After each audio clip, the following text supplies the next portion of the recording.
Welcome to episode 123 of Let's Talk Geek, recorded on 6 March 2013. In the show, we talk about gaming, the PlayStation 4, humble indie bundle for Android 5, and Torment, spiritual successor. HTC Desire VC is coming to, wait for it, Neotel. And we look at some minimalist science tribute posters. Thanks for watching.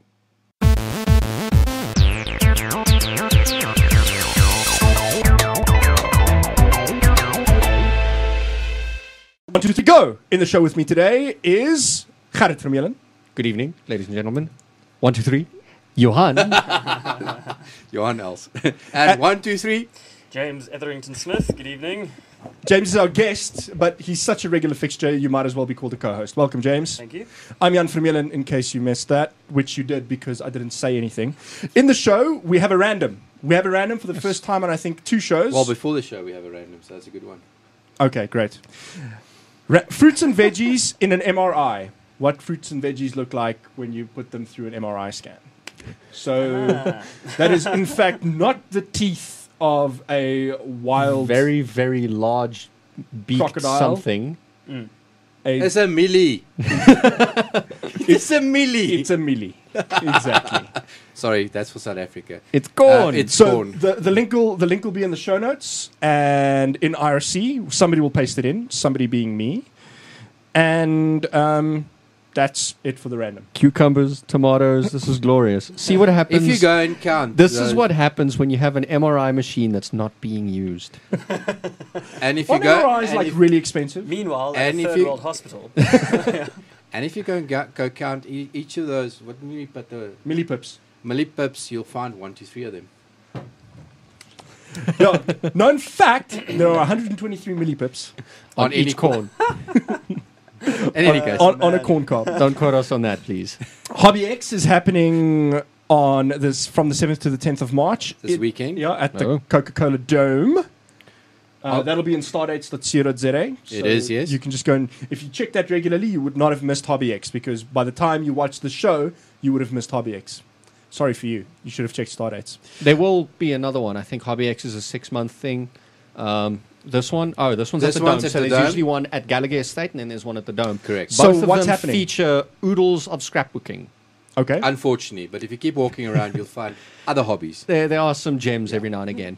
I recall the one at Gallagher Estate, was it last year, had kind of a bonsai exhibition, and the people behind who make the actual bonsais, and the school or the club behind that. So if you wanted to get involved, you could chat to some people there and figure out how to get involved into making your own bonsais, which was fairly cool. They also usually have some workshops.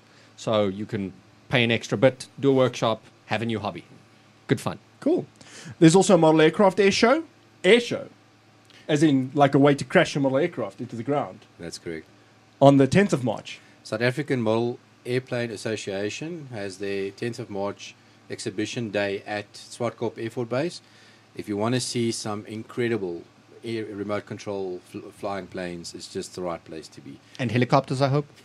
There's I always normally wanted a there's remote a limited helicopter. collection normally of helicopters, unfortunately, Okay. How sad. because they're more difficult to fly in more than one. Okay. I know what I'm doing with my model surface-to-air missiles. But Finding I a have to usage say, for number it. one, all money at the gate goes to the museum. So please, even if you just Okay, want to cool. go around, the money goes towards the museum. The Where's museum this will be happening? open this Sunday. 10th Where? of- At Swartkrop Swartkorps Air Force Base. Air Force Base Okay. at the museum. The museum itself will be open. Go through it. It's incredible to see what's in there. Really, it's incredible. The snack shop will be open. There will be stands selling all funny stuff. I know 2 years ago they actually had a separate hall where some of the model shops were selling model stuff. So you can get your remote control car spares or buy a car. Okay, whatever. cool. All right. So it's really worth it. And do take sunblock, especially if it is the shortest line. Yes, Air Force Base in the sun.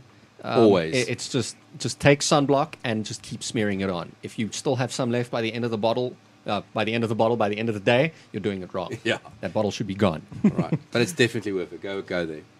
Which takes us into the body of the show of Let's Talk Geek. Fueled by coffee.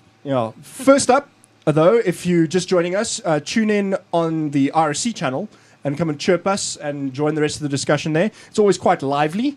So irc.ltnet.tv, and that should take you to Mibit, but you can also just download an IRC client like a proper geek and point that at irc.ltnet.tv. Normal port, #LTNet's the channel, and come spam us there. You can also get in touch by emailing us, anything at Let's Talk Geek or at letstalknetwork.tv. But those we'll only check after the show. So if you want to communicate with us during the show, RC is your best bet. Yep. We also have Twitter, Google+, Facebook, all that stuff. But we'll also only get around to that after the show, probably. It's a busy show, so we tend to get sidetracked. With that, 1, 2, 3, go. It's the Quick Geek. Humble Bundle with Android 5. Go, James. This sounds like you. Well, actually, Gerrit brought it up, so... I think Johan brought it up, actually. I mean, Keep who wants to passing talk the about buck. it, you know? We've bought it already, okay? Thank you. I Johan bought it this morning. wins. Why did you buy I it? tried to. Because you always buy it. There's just no other reason, all right? All right, so That's, in that's the, criminal kind of what marketing. I've been Okay, going let's with. If run it's a through humble the- bundle, I also just So pay some money and off this I is go. the Android bundle, and in the bundle right now, Supports you've all platforms. Well, all the other platforms usually. So Yeah, yeah. Windows, OS X, Linux, And Android. the standard... Okay, hold on. Okay, so over the average, you're going to get Dungeon Defenders with the soundtrack. Sweet. Super Hexagon. Hexagon, yeah. Hexagon. That game is death. Like literally, you just die the whole time and it's glorious fun. Super Hexagon. I'll try Hell that. yeah. Beat Okay. Hazard, Dynamic Jack, Solar, and Dynamite NightSky Jack. HD. Solitude Nightsky. Dynamite Jack. Yeah, yeah. Okay, sorry. Now, it must be mentioned that these are all Android games as well. Yes. Yes. Which Yeah. I think I was left out, so that's cool. I didn't even know Dungeon Defenders came Yeah, on. yeah, it was Fully- Android first, I think. Before- iOS first, I think, and then came over Proving to my Android, and ignorance then here. it came over to PC. yes. And so I And that's think where I also started playing it the with you, multiplayer in is fact, James. completely Yeah. cross-platform, so you can play with a guy on an really? Android device. I think I if don't. you're on a PC, I'm and not he's sure on that Android. works. Okay, I'm not sure that works. Is cool if true. Yeah, yeah. if true. And then the soundtracks again for 1, 2, 3, 4, 5 of them. There's actually soundtracks that come. Yep. And you can elect to donate some of your money to charity, including the Electronic Freedom Foundation By default, it usually goes to some charities and the EFF. and Child's Play. Child's Play, there we go. Good reasons to support those charities. Some reasons maybe not to support those charities from South Africa. However, when it comes to the EFF, they fight not just for the rights of Americans on the internet, but everyone. Overall, So, freedom. like last year in Yes. particular, they were heavily involved in the protests against SOPA, PIPA, and ACTA. So it's a good idea to keep the guys funded. Then we've got Torment, Tides of Numenera. Tides of Numenera. Yeah, Numenera. this. This is okay. our Kickstarter for the week. Has to happen. This okay. To me, this is the spiritual successor to the greatest isometric RPG of all time, which would be Planescape Torment. And so it's spiritual successor because they've had some loads of licensing issues trying to actually deal with Wizards of the Coast, and then eventually they just gave up. And only now have the original devs and some of the designers have decided to try and do something, make a successor to the game, even though they can't do it in the same realm, the same plane. They can't use Planescape for it. It's Monty Cook's Numenera.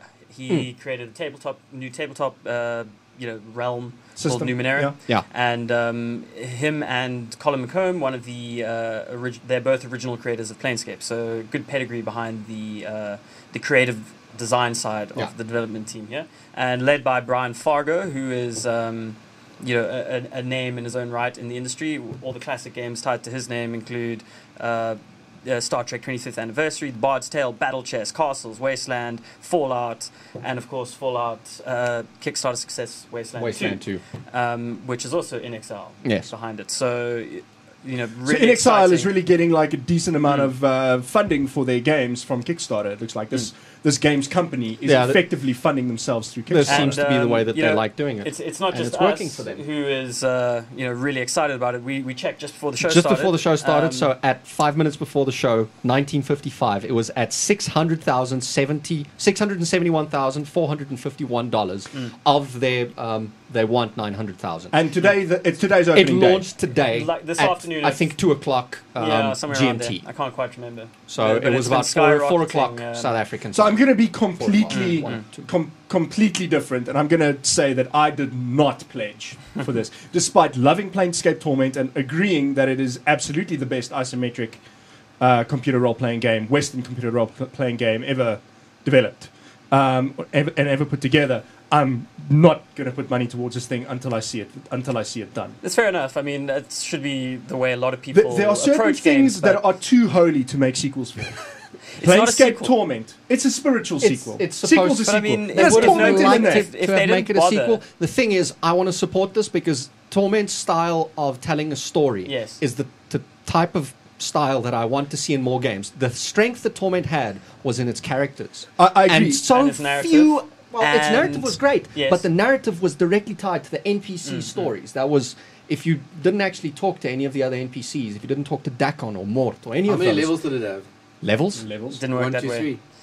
1, 2, 3. Excellent. Nice it one. had something like over 200,000 lines I mean, of Over dialogue. 9,000. It was a massive game. I mean, it was. And so few games followed So can that. you still get it? Because I don't have a clue. What you Torment, guys yes, talking it's on about. good old games. $10. It- You it can buy it came out there. in It still runs on 1999, Windows so- 7. I think it should run on Windows 8 too.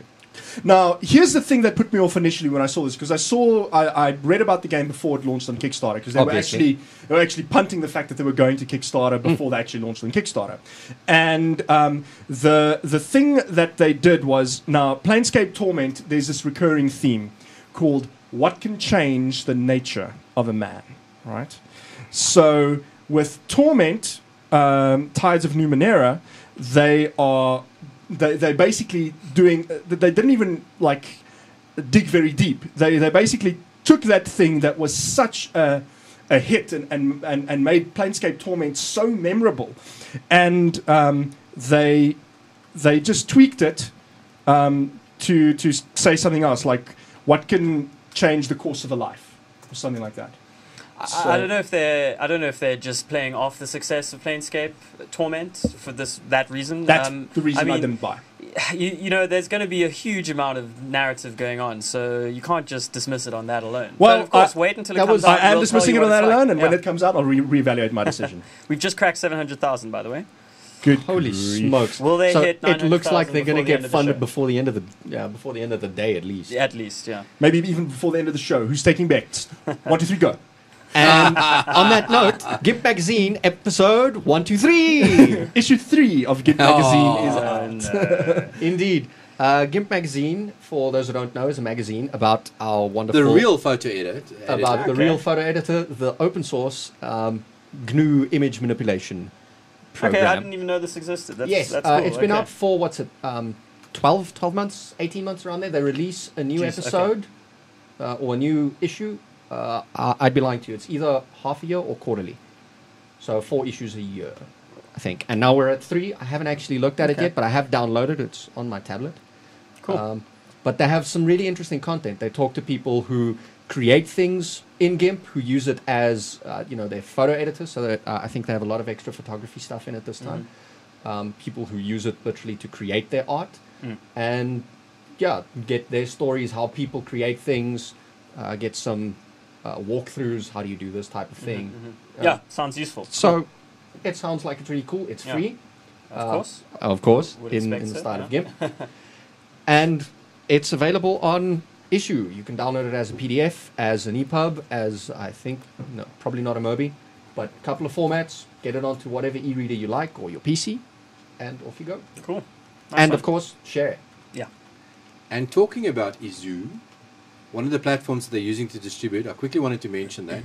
This seems to be a very good platform for PDF distribution, which GIMP is also using. So Issuu, if you don't know it, you can find the link from the GIMP download page. So actually, ISSUU. I don't know how to pronounce. Yeah. I mean, it's a funny one. But I quickly had a look today, and there's actually got a nice feature where you can upload PDFs into Issuu, and they give you 1 gigabyte of storage and 1 terabyte of that bandwidth for free. Okay, this is That's a lot of bandwidth. That's a lot of bandwidth. So, if for ever what reason you're in the publishing of PDF documents or magazines or whatever, this looks like a very good platform to consider. The web interface is very intuitive, very nice. And they've got mobile clients as well. Obviously for Android, I haven't tested for anything else. I don't have anything else. So you can download, like Gerrit said, you can download the PDF into your phone and read it when you've got time. Yeah, offline support on Android, and off you go. So go have a look. I mean, the pricing scheme, I mean, unlimited core features, full features, 1 terabyte bandwidth, 1 gig storage. For $19 a month, they give you 15 gigs of storage. Now, PDFs, that's a lot. And unlimited bandwidth. So, yeah, interested in PDF publishing? Good platform. Have a look at it. Sweet. Cool. Into tech. Yep, HTC Desire VC launched on, wait for it, Neotel. So South Africa's fixed wireless, not the second network operator You provider. spoke about the Desire 1. Now, what's this VC? Okay, this is not the Desire one. Not Desire 1. You're thinking maybe HTC One, which is the recently launched main smartphone for HTC. Okay, so this is the one level down. Yeah, their flagship phone. This is a couple of levels down. Couple of levels This down. is not a flagship. This is not a flagship This is device entry by level. any means. It's not quite entry level. It's about a mid-range device. So Oh, you got one for us. that's Lower what it looks mid-range. like. We got it today at the Neotel launch, Black slab. or they gave it to a bunch of media to play with and give feedback. And it's actually not a bad-looking device. Like, it's in the same generation as the HTC One X, HTC. not quite the One X, but the S, the Desire. the One S, One V. This is a replacement for the Desire. the Desire. No, there's the Desire X for the replacement for the Desire. What was the Desire X Although- also launched last year? Yes, that was Okay, last cool. year. So- There is so a it's review in up that vein. that I did on my broadband for that. But the Desire X was also more mid-range, where the Desire was originally But their the Desire flagship. X probably at least had a twin core and a dual core processor. That rings a bell. I'd have to yes. just go and I double wanted check. to actually I'd talk have to about the fact double that check it. this is on Neotel. Yes. Yes. And they've got coverage 1, 2, 3. So I actually don't know how good the coverage on Neotel is because I've never used Neotel in my life. I don't use Neotel because I'm a gamer and a geek and I want a non-latent But wireline this thing connection. says operator name MTNSA. Yeah, That's so because it's got it's- 2 SIMs in it. There we go. Here, we do not have any Neotel coverage at the studio in Centurion. So so when the Neotel SIM is unable to connect, you can fall back. Well, it's not called a SIM, right? It's called a RUIM, RUIM. But it then can fall back on a mobile operator's SIM card. So I've got my normal MTN SIM in there, and so I can receive calls and have been receiving calls on it all day from normal MTN. You can, in fact, call yourself. I've done that. So both SIMs are active at the same time. As a 2 SIM cards. Yes, but now, Except it's not but now called a SIM Neotel card. is very careful about not calling their thing a SIM because they want to make sure that they are seen as a fixed line provider, a landline provider. So they are taking your landline mobile, and I think the reason for that is Neotel gets preferential termination rates as a fixed wireless provider. Mobile termination rates are far higher than fixed termination rates, and if they now become a mobile player, they're going to be nailed at the higher termination rate. So the technical distinction that I could tell was that they don't do cell handover. So if you move from one Neotel site to another, your call will drop. Okay, but that goes for any cell provider anyway. Well said. Well said. Yeah. Okay, but So okay. unlike the recent HTC flagships, maybe I should grab that, Johan. Yeah, because the camera's on more. Unless you're the mixer will switch to Johan quick. Unlike the HTC flagships recently, this one's back cover comes off. Yeah. It has Well, it has to. it has space for a micro SD slot and 2 normal size SIMs, mini SIMs. Jeez. So it doesn't even use micro SIMs, which I mean the high-end phones have all but abandoned mini SIM. So See, I was more asking about because you still see people walking around with 2 cell phones yeah. for work-specific things. They've got Yeah. a private number. So this is now HTC's probably attempt at... But it's CDMA and GSM, so it will not work on 2 cellular networks. Oh, okay. Wow. For South Africa's definition of cellular. Now, were you telling CDMA is me- still can Were be you telling me cellular. earlier the 3G modem seems to be stripped out? Okay, or- so the Qualcomm system on chip they've got in this thing has edge support, but for this particular device, it's turned off. So in other words, your GSM fallback only has GPRS. Oh. So in that way, I really hope that this is sort of Neotel's first offering to test the waters with a lower cost device, and that there will hopefully be a more expensive device coming down the way. Also clearly not aimed at anyone who's using serious amounts of data. And Well, anyone who 3G. is like away currently from their home Yeah. Neotel Yeah. hotspot. But away somebody from who's the currently a smartphone user, because while it might be nice to be able to use your Neotel data on a smartphone, the fact is that this is South Africa and Neotel is not Verizon, so it's just not practical. for Neotel to successfully have a smartphone offering, I really think they need to have something with at least 3G. It doesn't have to be HSPA+, it doesn't have to be LTE. Of course, Neotel, I think, is aspiring to LTE eventually, and they actually have the spectrum to do it. But it doesn't have to be LTE immediately. They can just have something with CDMA and basic 3G fallback. Do you think it's like a regulatory loophole thing that they did there, or was it just because their network can't handle it? And that's a good question. I think it's something worth following up on them for, but I think either way, it doesn't make a difference, whether there's 3G or, whether there's 3G or Edge or just rubbish GPRS. I don't think it's going to make a difference regulatory-wise. Regulatory-wise, they're going to have to stick to their story that they are a fixed-line provider and not a mobile player, and that they have no aspirations to become a mobile player. And I think as long as they don't build out their CDMA coverage too much or too quickly, that argument will fly. I can't say I'm particularly keen on having CDMA devices floating around or even having like a CDMA mobile player. Step backwards. Well, it causes a certain amount of fragmentation with your devices, because it means if I do happen to get a device over there, I can't just take it over to another network unless it's a dual SIM device. Yeah. So, but Neotel, it's unlikely say, to launch not a anything mobile. but a dual SIM. Yeah. A smartphone-wise. It just is unattractive, and that's why they went for a dual SIM, they said. Is to, that they or not why, they said they wanted a dual SIM device. And so from that one can infer that they're really not interested in trying to launch smartphones. So your Neotel number on that is 012. 012 number. 1, 2, 3. Anyway, so interesting move from Neotel. I'm interested to see where it goes from here. So if you're a Neotel customer, you're not a smartphone user right now, this could actually be something worth looking at. If you're running your business line on a Neotel fiber or even a normal Neotel business, wireless package, and you want to be able to take it with you and not have to lug your cordless phone. But that's with the you, thing. then That thing doesn't work outside of your. If you take a cordless phone from Pretoria to Joburg, it doesn't work. It does. It does work now. They've got national roaming. Yeah. Okay, all right. So they've got national roaming. And on that brings us to the end. we have totally failed this quickie. We have. Totally. That topic should have gone under what geekery is this, which is what's coming up. Stay tuned right after the break. There's really no break. 1, 2, so we'll 3, just go. 1, 2, 3, go. What geekery is this? Minimalist scientist tribute posters. This is really cool, and I think it could have actually gone in quick geek because we're going to blast through this. So what on earth is this about? So this is about posters in tribute to notable scientists, but it's very, very minimalist. So for those of you who are watching the video feed right now, you're seeing a tribute to Copernicus. And nothing fancy. It's just simple font graphic design. So graphic design based around the name Copernicus. Okay. And yes. And obviously his observation that the Earth is not the revolves around center of the sun. damn universe. Exactly. So, which is neat. Then there's Newton.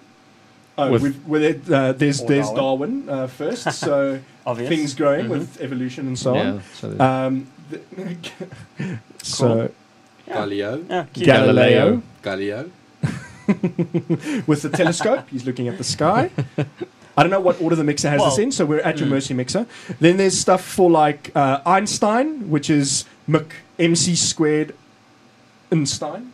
So for Einstein. Then Edison with a big yellow O. Yeah, Newton with an O that's fallen out and dropped to the bottom of the poster. So just something cute, indeed. And we've got the multi-million Free State website. Oh my god! To talk about some stuff. I just want to check if it's online.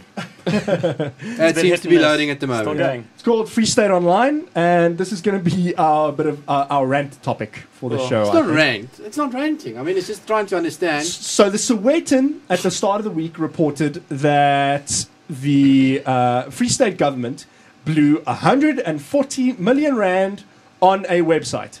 Then it emerged that this website was in fact built on WordPress, which for most of you should know is an open source And it wasn't so much content management framework. built on WordPress as it was a WordPress installation with a $40 theme applied to it. Well, $40 theme with some styling.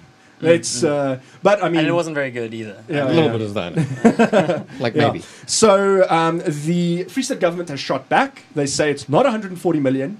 Don't know where you got that number from. It's 40 million, as if that makes it better. Yes. Makes it a little better. I mean, 100 million less out of the taxpayer's pocket is better. Yeah, but still 40 million Yeah. And it's not for For- one site, it's for 38 sites. Which makes it even slightly better if it's still 40. If it's 40 million for Okay. for A 38 million each. websites. I mean, But Okay, still, so a Free State million government each. has got how many websites? 38 apparently. So it's broken down, and I can get into the breakdown, but that's fairly boring to get into in a podcast, I think. But it's like, 11 for the departments. They've got like 4 entities, 4 little other things, sub-municipalities, districts, municipalities, and so on, that all get rolled up and each get its own website. And then part of the cost goes to content generation for those websites and so on and so forth. But the fact is that in 2009... Yes, we've heard this all before. Yeah. Durban got hauled over the coals for a 6.5 million rand website In preparation for the World Cup. World Cup. Right, so I have fired off some questions in light of this to the Durban municipality. I have not heard back from them. Watch my broadband for an article on that and an update on why James is also saying, listen, we've heard this all before and stuff. But the fact is, 40 million rand for a web presence, unless it is somehow like game changing, is too much. I don't care if it's 38 sites. 1.1 million rand for a site is still too much money. Ludicrous. So, or just over 1 million rand for a site is still ridiculous. Depending on, I guess, what kind of site. I mean, if we're talking super secure, we're selling things like Amazon. Maybe we can start talking. Exactly. If you're building Reddit, then we can start talking millions for a site. But if you are building effectively something WordPress that gets page, updated 3 times a month, if that. Yeah. I mean, It's shocking. 3 times a Really. year. yeah. How many times? 1, 2, 3. So a couple of cool technical details that emerged that makes us mock our government and the inefficiency with which they're spending our taxpayer money is that the website is not SEO optimized. It doesn't use mod rewrite in Apache. It runs on Apache, by the way. It is as easy as falling out of a tree to implement mod rewrite so that you've got pretty URLs. Instead, it uses query strings, like a bog standard WordPress installation. So they don't even do that. So when you search for things on Google, it's not indexed. And they didn't because even of do the this. basic DNS thing. Yeah, none of our government websites redirect properly. So if you go freestateonline.fs.gov.za, it won't redirect automatically. It has to be www. Naked domains. Yeah. Naked domains. Yeah, so it doesn't support naked domains out of the box. There is apparently some sort of technical limitation at CITA that prevents this from happening. So I would love The to hear that technical limitation explanation. is nobody knows what they're doing. You'll probably find that the boundary firewall at CETA, which is redirecting the port 80 traffic inwards, is where that naked domain redirection issue is. Okay, so it could be that, but I mean, that's just paying your yearly maintenance fee and getting your upgrades to your firewall. Then it probably will have the new patches. Goes away. But I mean, otherwise they could probably just, I don't know, why don't they just use port 123 and just route it through there? Well played. And with that 1, 2, 3 joke out the way, I'm going to move us swiftly along to DSTV Boxoffice. Johan, did you put this in the show notes? No, somebody else put it in and I just expanded it a bit because I've got some questions. So Okay. you cover what you've said about it already. No, hit right? me with questions. DSTV Boxoffice is an online service where you can rent movies from the big behemoth that is MultiChoice. Go. Okay, so I go to their website today. I've got a login. Okay. I could go in and now I'm going now showing. All right. Paranormal activity. Can somebody just tell me why would go down? Because you guys were running a story that they're going to try and combat piracy. All right. Yes. Okay. Yeah, that Here's was my actually choice of movies. The big multi-choice. story that we- Paranormal Activity 4. Wasn't that in the middle of last year? I'm so None mad. of these movies are Honestly, new. Don't care if it was. Are Look those, at them. are those their latest releases? Those are the now showing. Let's go have a look. I'm gonna Yeah. go, I'm gonna hit box office as well. All right. Go down. Next slide. Usually, Next slide. That's coming up. Fred Claus. Yeah, bit out of season that. You think? Fred Claus. I'm going, huh? What? Paranormal. Look, months No, ago. I mean, these are the latest. These are on the their coming site, up. Yeah, on the live because site right now. services like these are meant to be the stopgap in between the DVD release and the cinematic release. Yes. So and before and then obviously before it actually comes on DSTV. So it's always going to be at least 6 months behind the circuit. No, I'm sorry. Well, yeah, I mean, it's not good Okay, enough, is I'll quick. Behind Let's the quickly. circuit, yeah, maybe. That's actually a point. Netflix.com. It's probably not actually going to let me Netflix- in. here. Netflix is also fairly behind. It's probably not going to let me in, is it? Oh, damn. No, you're in South Africa. I'm You're, going to say at the you're moment. gonna have to get behind a VPN. All right, I'm just saying that they went out to statements on your website going, we're going to try and combat I'm sorry, these movies are. What's Your, coming? out of your curiosity- competition is somebody releasing it on the internet for free a week after it's released. You have No. to compete against that. Your competition is the fact that the Blu-ray for Hotel Pennsylvania is out, and it's on their list. It's coming up. The Blu-ray has been released. Yes. That's a competition. I'm sorry. Well, no, not really. Somewhere, well, that's not necessarily their competition right now. Like Jan said, they have a staggered release, so that comes first, and then Then it hits. Then the you'll And then it television, hits South yeah. Africa. You'll So hit the streaming the release. Blu-ray might be out elsewhere, but not here. The Region 1 Blu-ray might be out, but not whatever it's called. and even but if it not is the out Region 2 here, one. I mean, won't, No, but won't no, it no. has to be first out before the Blu-ray in South Africa. Otherwise, the service has no value. It's got no value. Why not? What if it's cheaper on the service?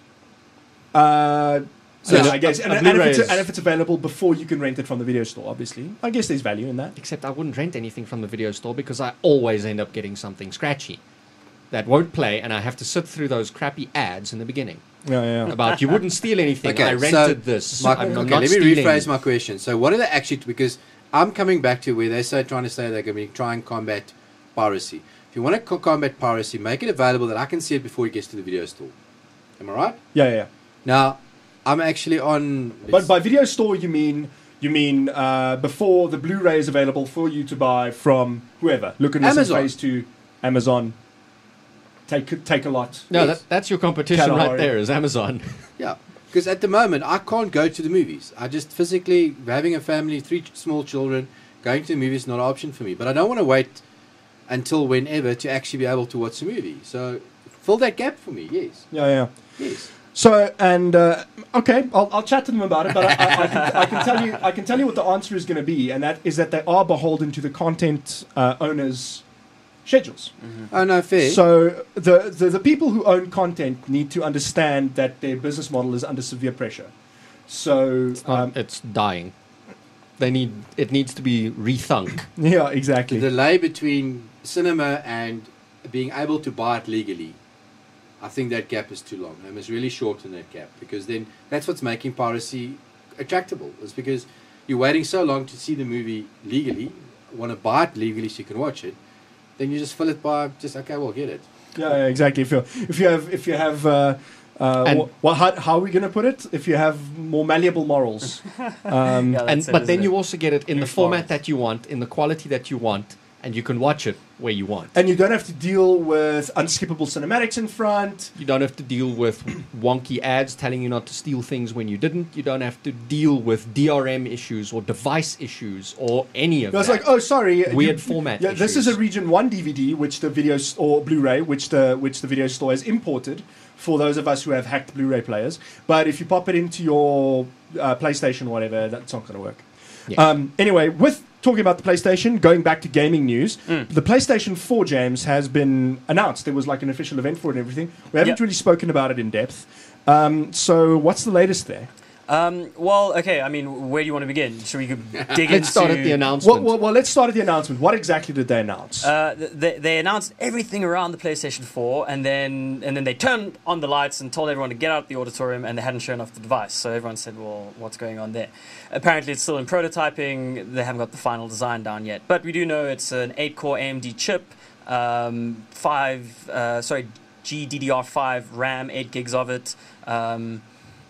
What else? Oh, an AMD 8000 series GPU, I think. So essentially, it's a very high-end, like a nice PC. high-end PC that you can put together Also, nowadays. still Blu-ray for Yeah. optical media. Blu-ray, yeah, and Backwards compatible with PlayStation 3. no, can't put your PlayStation 3 discs in, and it's not going to work with your PSN titles. Apparently, the ones that you've already bought. Oh, wow. And this is not just a rumor. This is the Sony executive saying, yeah, the PlayStation 3 architecture is completely different, and we just don't support it. So you're going to have to repurchase those games if you want them on the PlayStation 4. While it is that is a good technical point, the fact is that commercially that is a cop-out, in my opinion. No, Like, maybe, they should. If you need to repurchase them, then the people who already own those games, they should give them a copy for no, gratis.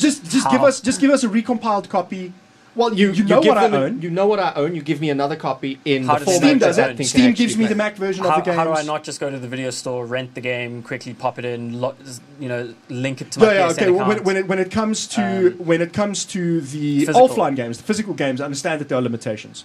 But when it comes to PSN titles, there is no excuse. I'm more hacked off about the PSN stuff, I must say. Yeah. I mean, if you've paid for that, Like, as there's a digital good technical game, reason for the discs, I think, because as you say, I mean, there are ways. I mean, and it's great that Sony did not lock that down. You know what you they'll can do borrow your is friend's that they'll disc. point to that end user license agreement that nobody ever reads, and it'll say you're licensed to play this game on a PlayStation 3. Yeah, I understand, sorry, but not on it's PlayStation then that's fine. Then It say sucks. that, but don't then say the architectures are different, so we're not going And to I support think, it. yeah, exactly. I think, I mean, that is the other half of the argument. It's probably going to cost them money. That maybe the studio that they hired to develop that game is no longer in existence even, so now they have to hire another studio to create a port for the game so it run on a PS4. Well, it doesn't. So, You just go if the game, like, once again, I'm going to use Steam. Steam is like the bastion of all that is good in gaming. It would seem, despite the fact that I hate the DRM scheme. The fact is that when games become available for different platforms on Steam, I get them. I don't have to repurchase them. Now I can play games on Mac, Linux, and Windows. Yep. If I've just, if I bought the games originally on my Windows PC. PC Master Race always wins. That's why. So. Exactly, must be. So anyway, we saw the cool looking new controller. So a lot of what they spoke about was around, aside from the hardware, it's obviously going to be a very powerful console. We can expect to see some amazing looking games on there. But they're really integrating social stuff. This is the new thing. And even if you're playing a single player game, you'll always be. Are they like 3 years behind the curve on that? Well, I mean, they're trying to take it to the next level. So you could be playing a single player game, and I can log in on a tablet PC through the PlayStation app and watch you play it. And I can offer you advice. I can be like, hey, Jan, look over there for the secret thing that you missed, or what have you. If you want that feature enabled, sure, it'll pop up. You can also disable it if you don't want to be bothered by your friends. Another strange, interesting feature is if I have that game, I can watch you play it on my PS4 at home and then hop in and help you or take over. As a matter of fact, if you're struggling, you suck at games, and I'm like, dude, I just can't watch you suck anymore. Let me do it for you. And I can hop in from home, play your level for you, and then beat it, and then hand control back over to you. So, I mean, it's a weird concept, but it's still an interesting one. So at least they're pushing the bounds with what you can do in the social space there. It's no longer get your mate round and play split screen. Stuff like that. You can even take turns. Like, you can remotely take turns playing games. Why not? Like, passing the controller back and forth. And they're really trying to create this whole sort of ecosystem around it where, you had a really cool gameplay segment that you really enjoyed. So you pause your game, you say, right, I want to upload the last 10 minutes of gameplay to my Twitch TV account. And it'll say, okay, processing. And then you go back into your game because the PS4 has another separate processor dedicated to other sort of background tasks, running the UI, running background downloads, stuff like that. Streaming is another big thing. Obviously, in South Africa, it's going to suck trying to utilize any sort of streaming service. And especially uploading video. Even when VDSL comes online, the maximum upload speed will get not even in terms of streaming video, but streaming games. So now what you can do is Gaikai. Sony brought up Gaikai sometime last year, online gaming cloud service. Gaming thing. So you can say on PSN, hey, I want the latest God of War game. Start downloading it if you've got a decent internet connection. It'll start, it'll be ready to play within 10 minutes. They've downloaded enough files, and then it'll continue to stream the rest of the data in the background while you're now hopping into the game. So, there's some clever systems there. I mean, if you stop to think about how they achieve that, it's actually quite amazing. We haven't seen it in action yet, so let's not get ahead of ourselves, because... Like you find in World of Warcraft. Well, sort of like how they'll download Blizzard does that, where you've got enough of the game data now to start playing, and then it continues. I'm just gonna climb in here and beat my MMO of choice is Guild Wars did it first. Sure, and I think maybe something to distinguish with the PS4 here is that first, second, and third. First, second, and third is that I don't think it's cloud gaming in the same sense as with Gaikai. It would get the processing would be done on their servers, and they would stream the result to you. The data of the game gets streamed to your console, saved on the console, processed on your console. So it's not. You will also have those cloud gaming sort of streaming games. So what's it going to cost? We had a little bit of pricing. It's still a rumor at this stage, but it's got to be because you said that the console is in prototype. They haven't announced any official pricing, but Shop.2, which is a fairly well-known retailer, is listing it for £400, and they're saying that's a discount on the standard price of £450. So at £450, let's say it's costing you plus minus 6,000 rand. Add on 1,000 rand or so for shipping it into South Africa, because they always do, and maybe we're looking at 7,000 rand when it gets here. That's a little expensive. That's It's expensive. I like think when for your PS3 smartphone. launched. Yeah, if the next gen consoles, I don't know if people are going to pay more than $6,000. It's a lot to ask. 'Cause the PS3 suffered because it cost so much. They might just have to suck it up. Sony's not making money at the moment. I don't know what they're going to do there. But again, it's just a rumor at this stage. Maybe Shop.2 will have to retract all their pricing, or maybe it's just an early orders thing. Maybe they can suck it up. Maybe it's a marketing drive from them. They'll sell it at that price. What if it comes in cheaper? I don't know what they'll do if they've taken people's pre-orders money. paid, so you want to be the first one to get it, and that's what you're going to pay. From 1.4 to not 1 but 2, not 1 or 2 or 3, but 4, Thief 4. So we've got Thief 4 also coming up. Yes, running with the theme of classic games that are now with being screenshots reimagined. being leaked like 20 minutes Yes, before Russian Game Informer's- gamers in Soviet Russia screenshots leak you, or something like that. And some Russians got hold of the Game Informer screenshots well before Game Informer, who had the exclusive on the announce of the game and the screenshots, was able to even announce that they had this stuff coming. Oh, the gaming journalism drama. Yeah, I know. So anyhow, the screenshots leaked out and the details followed, and series hero Garrett returns to a gothic industrial metropolis known as the City of Steel. And if anyone's familiar with Thief... Mayor is Superman. maybe. It's a sort of gothic... how would you describe it? Sort of steampunky environment where Garrett is a... Like Thief always has been. Thief has been a bit of a steampunky game. Yes, and Garrett is a chancer, and he's always out to make a quick buck, but he always finds himself, sort of raveled in these greater conspiracies, and, he's one of those likable anti-heroes who... He can't let... like a Captain Jack Sparrow before Captain Jack Sparrow was around. He'll begrudgingly save the world, or save the day, as it were. So... the cool thing I think about this game is, if you're a Thief fan, it is being made by Eidos Montreal, who made the Deus Ex Human Revolution sort of series reboot there, and that game was fantastic. So with them at the helm, hopefully we're going to get another sort of revitalized stealth RPG sort of thing going on. I just have one request, and spoiler alert for anybody who hasn't played Thief 1 make yet. it suck. Like, please don't put dinosaurs in. So... Like, the thing about Thief is the ability to sneak around. And I see it's like the first bullet point. Garrett isn't a fighter. Yeah, if you're going to try and run through the game fighting, I mean, a lot of... instantly when I saw it, I was like, wow, that reminds me of Dishonored, because it was one of the best games of last year. And because Dishonored reminded people of Thief, funnily enough. But in this case... You're not going to be able to fight your way through the game. 1 or 2 battles, one-on-one with a guard, Garrett's going to come out because he's quite good with the sword. But if you get cornered by a bunch of guards, you're going to die. You're going down. So it is very much a stealth game, as is core to the series. And apparently they've really worked on the AI. So guards are very aware of the level design.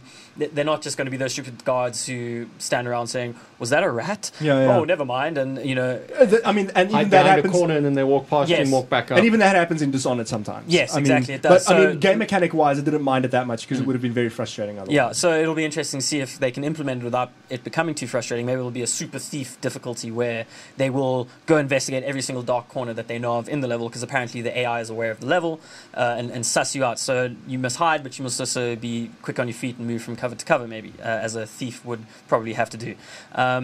So, there's a new focus mechanic. It sounds like it's one of those sort of dumbing it down sort of mechanics. I don't know what to think about that. Like a Necromancer. Yeah, hold down a key and it'll highlight all the key elements on a level, but I can understand it as well, because otherwise people get confused and they don't know what to do. Games have moved on from being... it's a hint key. It's like a hint key, and but it also comes into gameplay where goes on that side of the keyboard. where in combat Garrett can see the weak spots on the guards by holding it down, so he'll know to target their knee. That sounds like an ability, though. It's Yes. like, how do I take this guy down? It's like a catch-all sort of like, oh, I'm sucking, let me see what's going on. And Anti-suck button. Anti-suck button.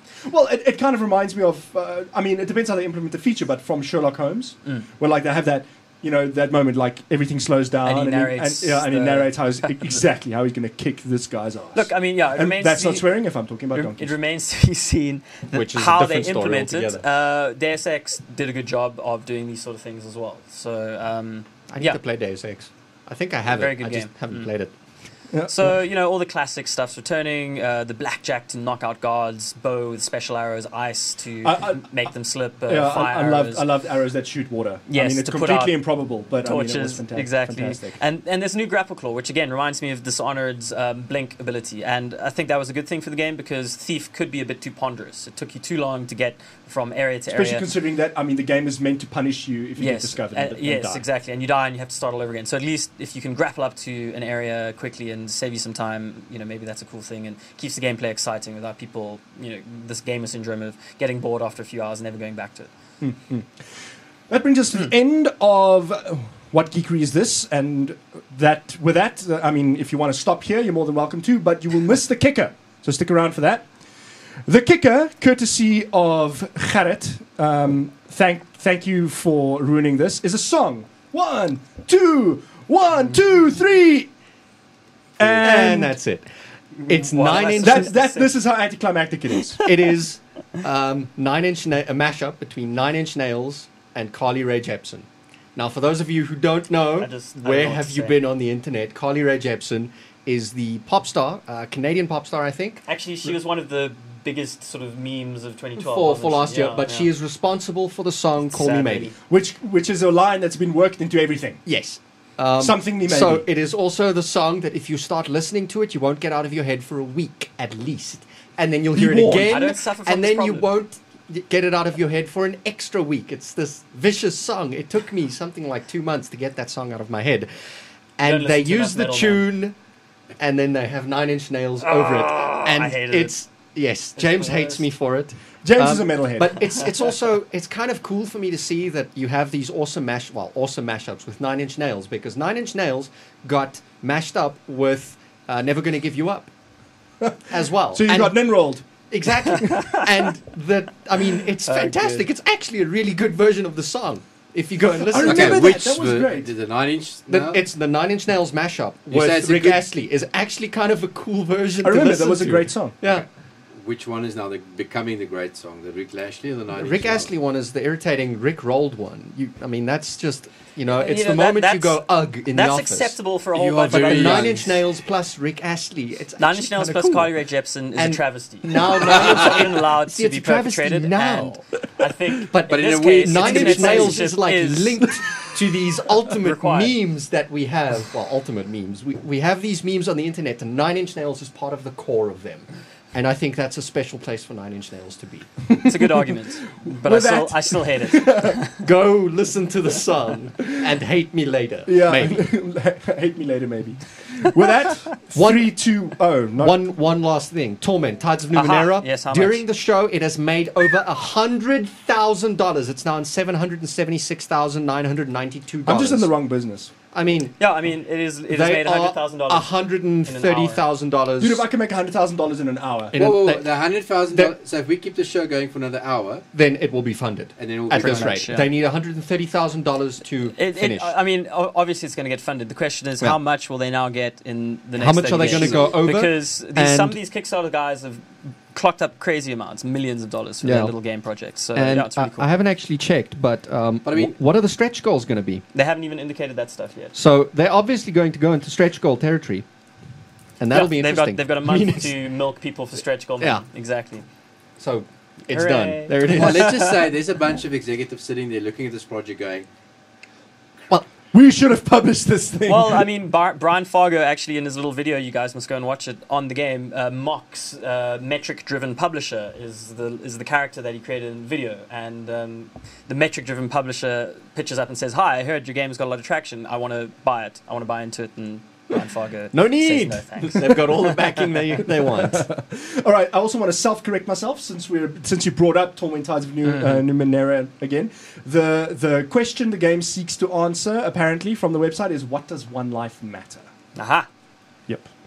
good question. With that, 3, 2, 1, Flate, my Studio 8. Thank you for joining us for episode 123 of Let's Talk Geek. We'll catch you at the next one. Check out other shows. Let's Talk Possibility on Monday nights. We've got Let's Talk Hack once a month on Tuesday nights. We're on Wednesday nights. You can follow us on Google+, Twitter, Facebook. Circle, like, whatever you do on those things. And thank you to my co-hosts. Gerrit, where can people find you? About.me/HawkeyZA. Check it out. James. Just come find me on My Gaming. We're always active on the forum, or just follow me on Twitter, James_E_S. Johan. www.who-else.co.za. Does it work without the www? No, the naked domain doesn't always work. That's a blogger wasted site. I'm not paying for it. Okay. Smart one. I At least am you not didn't drop paying 40 for it. million on that. So having no naked Exactly. domain is more than acceptable. I'm Jan Vermeulen. I write for My Broadband. You can find me there most of the time. I'm also on Twitter at JanVZA. But He tweets things like the DA shouldn't be allowed to name things. Yes, but for a motion of no confidence in the DA's ability to name things. I saw that. That was quite brave. So yeah, exercise caution when following me. I'm also on Google Plus, where you should exercise even more caution when following me. On My Broadband, I am measured and rational, and it's only the facts. With that, we'll see you next time.